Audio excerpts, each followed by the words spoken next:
Another thing is just getting people gainfully employed. So it's one thing to have a job, but how can you be gainfully employed and get on a path towards sustainable employment? Right now, just employment in general, residents at about 45%. We want to increase that to at least 60%, which is the employment group going to help us with that. And then using supportive services that may address some of the barriers that even keep you from working. There may be some things that just, whether that's expungement or child care or things that aren't necessarily training related, if you can't tackle those, well, you can't get a job. And so we want to try to tackle that a little bit as well. So ultimately, our people group come up with really two main goals. One, let's create kind of a one-stop shop. So if someone can come in and they have an issue or a barrier or a need or a want, they can get it addressed in one physical place within the community. Transportation was such a big issue that if we say, well, folks, there's something across town, they can't get there most likely in a time where it makes an impact. So how can we create a facility and a network of providers here in town, here in this community, most likely at the Southside Center for now, to where you can walk in and get your help regardless of the issue. And then next is create a community coalition for services. So there's a lot of partner networks already in the community.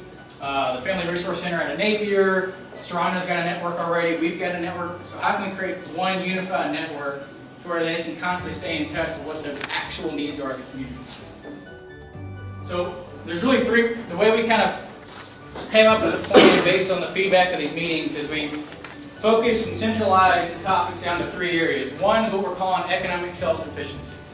So how can you be more mobile in where you sit, whether that's employment access, helping those wraparound services to help you get to where you need to go.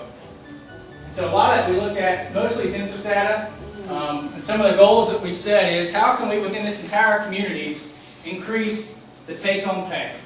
And so while $15,000 a year is still below the poverty line, can we get an increase and get that momentum rolling to where every year it would increase because more people have access to training or services if they aren't able to work to get them where they need to be. And so, as I mentioned, we started doing partner meetings, and the self-sufficiency employment's been a big one. And we actually met this past Friday to kind of get to where we are now and setting up that one-stop shop. So the American Job Center will serve as that lead, and we're chipping away at getting them to actually locate an office here on property within the community. And they'll kind of serve as a point person or the point guard for our network of providers to make sure people can kind of get connected with what they actually need if they can't service it themselves.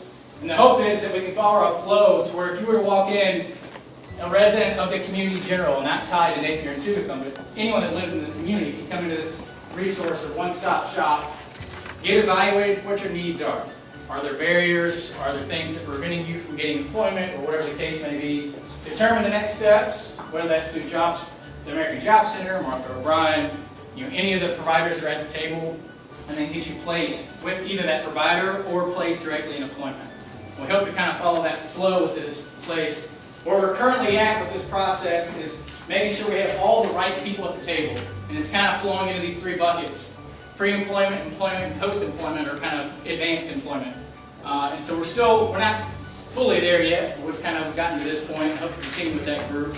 Don, if you want, you're at the meetings. If you want, that's pretty much kind of where we are. That's pretty much where we are. And it also covers youth. Right. Because we want to ensure that our youth are successful as they transition from school, from high school, into potential careers. Everybody don't go to college. It would be nice, but everybody is just where they are.